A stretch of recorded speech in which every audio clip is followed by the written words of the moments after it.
Union Minister of Finance and Corporate Affairs of India, Nirmala Sitharaman, participated in an investment roundtable in London alongside James Reynolds, UK's Secretary of State for Business and Trade, basically the Trade Minister, and the Lord Mayor of London, Alistair King. Addressing a global audience, Sitharaman highlighted India's rapid growth as one of the world's fastest growing economies, on track to become the third largest. She also emphasized the government's reforms, including reducing compliance burdens and enhancing governance. FTA between India and the UK is not only on track, but it is on fast track. That is what the finance ministers of both the countries, Nirmala Sitharaman and her counterpart, Chancellor of Exchequer, Rachel Reeves, confirmed to the media after their bilateral meeting here in London Stock Exchange. Though they have not put a timeline to when it will conclude, but they insist it is ambitious and it is being expedited. This comes at a very crucial juncture when the entire world is facing Trump's tariffs. These are two countries that have decided not to take on the reactive role or give a knee-jerk reaction, but rather take a pragmatic and strategic approach. Lavina Tandon for India Today from London.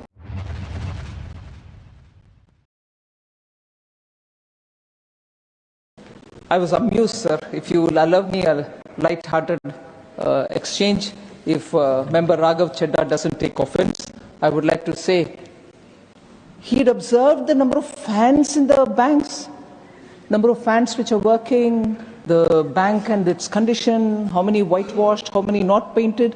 I'm really so satisfied. There are members of parliament who are otherwise very busy with many things international, have found time to go to the rural banks and to look at them, to say there is no fan here, there's no door here, there's no chair here. Raghav Chedda, please do more of this. It will help people within the country, because with your exposure, particularly to the Western world, you can do a lot more here. Please do. So I was very amused.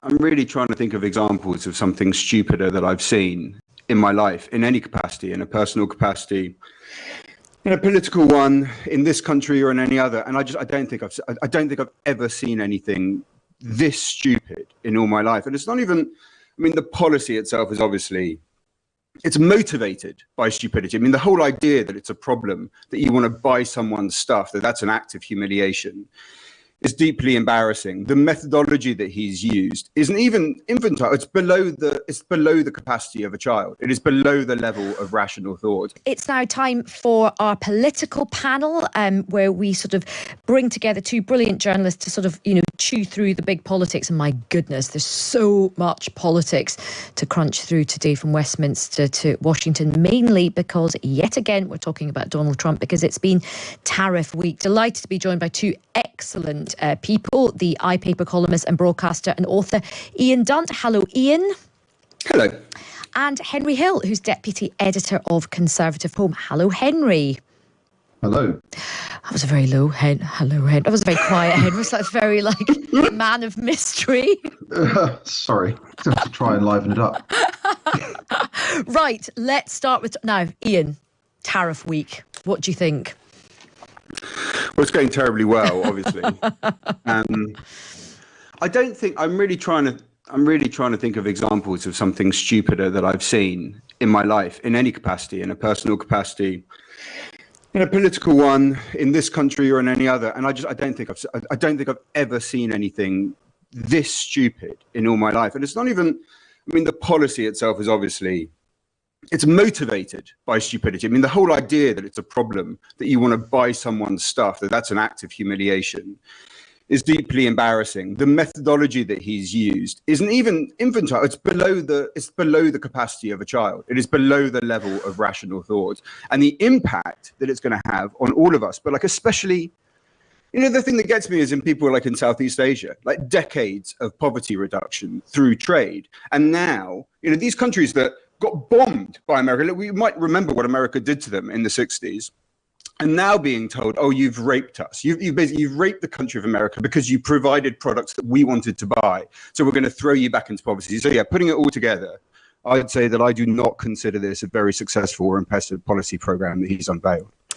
And I mean, Henry, it's sort of, I've just, my introduction to the top of the show, it's just 7 weeks to the day when we had the Munich Security Council, and we were all kind of reeling about the geopolitical military implications of that very long conversation between Trump and Putin, and then J.D. Vance at the Munich Security Conference. And now, you've had the kind of world's military, orthodoxy and post-war consensus completely ripped up. Now you've got the sort of trade rules ripped up. It's kind of mind-blowing how much has changed in a very short period of time. Yeah, history's back. Isn't it exciting? Doesn't everyone love living in the bits of the very long and chunky sections of the future's history books? I think the thing to remember that's about the United States is that for a very long time it was isolationist, and I think because it got involved in World War I and then obviously in World War II, and after World War II basically was the top of the Western order, and then after the end of the Cold War, the global order, we sort of forget that there was a very, very deep strain of the rest of the world is on the other side of two very big oceans. We don't really need to worry about it. And it actually took an awful lot of work by the American presidents in both cases to get them into the war. And what we're seeing is a reversion to that kind of historical norm. Now, it was one thing when Trump was talking about security guarantees, but if you absolutely want to make sure that even if the Democrats win in 4 years, there's no chance of them just re-entangling America with all of these tedious commitments that are involved in global leadership. The one thing you can definitely do is force everybody to completely reorient their trade away from you, right? So it's absolutely extraordinary. I don't necessarily think that's the 4D chess game that Donald Trump is playing, but that will probably be the effect. And I think it's remarkable because once again, he's taken something where there was a legitimate case in some cases, and he's completely discredited it. On NATO, I think there were a lot of people, even in Europe, who would have sympathized with his criticism that we weren't spending enough. There is an argument for using tariffs and onshoring for strategically critical industries in an increasingly dangerous world, steel making, certain types of sensitive electronics and so on. But he's not done that. He's just done a blanket tariff on everything. And in the same way, he's handing Ukraine, or seems to be teeing up to hand Ukraine over to Russia. It's extraordinary. Well, it's also extraordinary that one of the countries that wasn't on the kind of game show board was, of course, Russia. And I'm sure this is all linked to what's happening there as well. Well, look, let's now kind of move our conversation on to what should and can Keir Starmer do. Earlier in the show, I spoke with the former Chancellor Jeremy Hunt, and he warned against a knee-jerk reaction from Keir Starmer. Let's listen to what he had to say. I really hope that he is not thinking in any way of retaliating, because, let's be clear, goods exports from the UK to the US, the things that are going to be affected by these 10% tariffs, they account for about 0.3% of US GDP. So, any retaliation from the UK is not going to make Donald Trump sweat. But what it will do is be really damaging for our economy. Ian, how does Keir Starmer play this now? He's doing what he can. I don't think you can fault him for the approach. I've noticed lots of people who I'm usually quite politically sympathetic towards are getting to a space where they're saying, you just can't have any kind of deal with the Americans. This is not someone you should be doing deals with. And I do get where that's coming from. But if you're in Keir Starmer's position, every percentage point on a tariff is jobs. Your responsibility is to the people of this country, to the workers of this country. So you've got to work for it, and that's what he's doing. Here's the thing.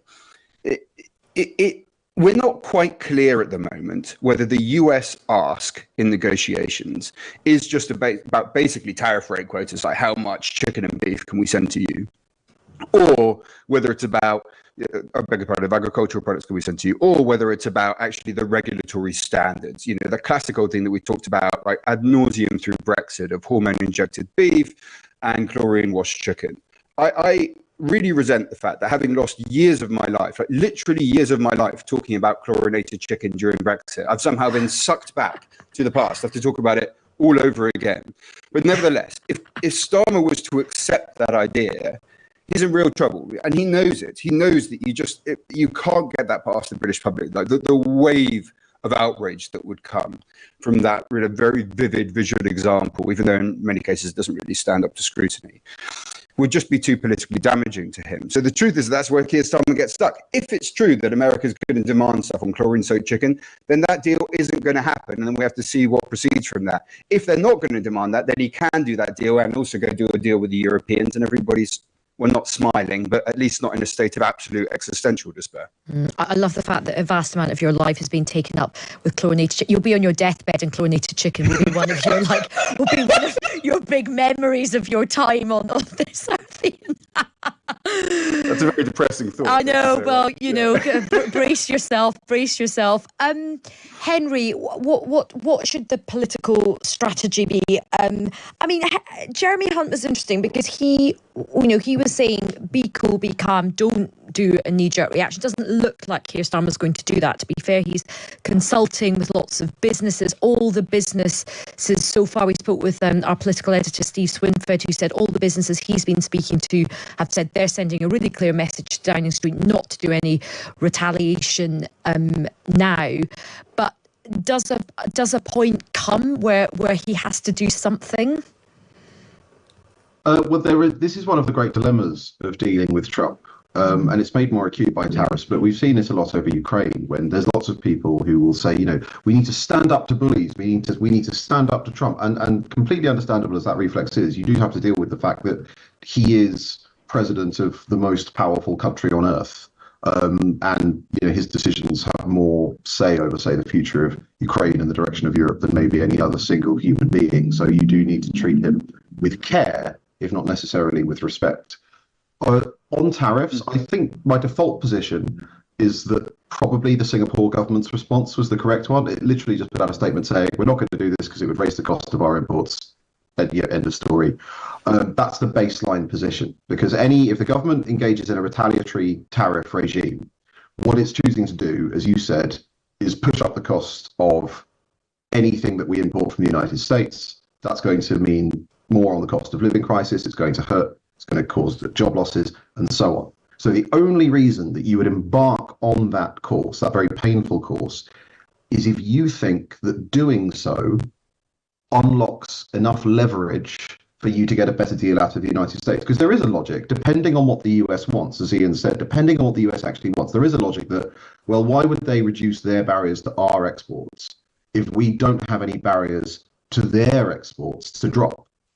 But that depends a lot on your reading of the Americans, your reading of the relative clout of Britain and the United States in that negotiation, and of course, as Ian was saying, whether you can actually get that deal over the line anyway. So my default position would just be ride it out. It's obviously bad news for the economy, but reciprocal tariffs is worse. It's interesting you mentioned Singapore, because Jeremy Hunt actually has written an article today for the Telegraph saying that we should pivot towards Singapore. He said not in terms of getting rid of the welfare state, but in terms of as America is erecting trade tariffs, we should bring them down, and actually we should become a real bastion of free trade, which is what we have been historically since the repeal of the Corn Laws. That's his big argument. Welcome back to our Friday political panel. We have got the columnist and broadcaster Ian Dunt, and we have Henry Hill from Conservative Home. Marcus just messages in saying, why is the complete lawlessness of Trump's tariffs not a matter of our discussion in the UK? We need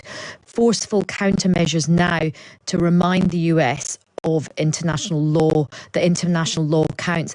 I suppose the difficulty is, Ian, here, you do have international law and there are, mechanisms for trade disputes, but Trump is just riding roughshod all over them. In his first term, it was the appellate court in the WTO. Like, I mean, that was a functioning body. It was slow. It was collegiate. You know, it's not the same as like looking at the Strasbourg court or something, but it was a functioning body. I mean, he's breaking trade law all over the place. This is all, you know, he's discriminating in his tariffs. He's launching them without any viable argument for why you might need them. I mean, your caller is entirely right. He's breaking international law. The thing is, in his first term, he basically just withheld support for judges in the appellate court. The body died. Joe Biden, to his considerable discredit, did nothing to bring it back while he was president. So now that Donald Trump comes back, it's like, well, because of the work that he did years ago, he already destroyed all of the enforcement mechanisms that would have prevented him from doing this in the first place. And he's just published a flurry of posts on Truth Social, his latest one hitting back at China's move to slap tariffs back on the US. He says China played it wrong. They panicked. He said the one thing they cannot afford to do is a reminder. China said it would retaliate with an additional 34% tax on US goods from next week. I mean, Henry, one of our listeners has messaged in saying that now that China has slapped these retaliatory tariffs on, does that mean Trump's going to redo his calculation and up the tariff back against China? నా పేరు కిషన్, నేను టొలిచోకి షెక్పేట్లో ఉంటాను. నాకు సోనియాసిస్ చాలా ఎక్కువగా ఉండే. ఈ యూట్యూబ్లో చూసి ఈ శ్రీ ఆయుర్వేది భాస్కర్ హాస్పిటల్కి వచ్చినాను. ఇక్కడ శ్యామల మేడం గారికి కలిసినాను. మంచిగా తగ్గిపోయింది. మీకు కూడా ఎవరికైనా ఉంటే వచ్చి చూపించుకోండి. శ్రీ ఆయుర్వేది భాస్కర్ హాస్పిటల్. ధన్యవాదాలు. శ్యామల మేడం గారికి ధన్యవాదాలు.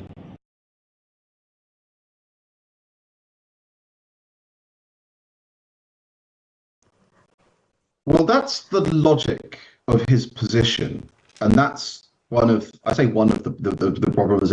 As if this whole thing wasn't just basically a list of problems that have been put together into policy. But one of the problems with this is, right, what do you do? What do you do when somebody actually, and China is quite a different country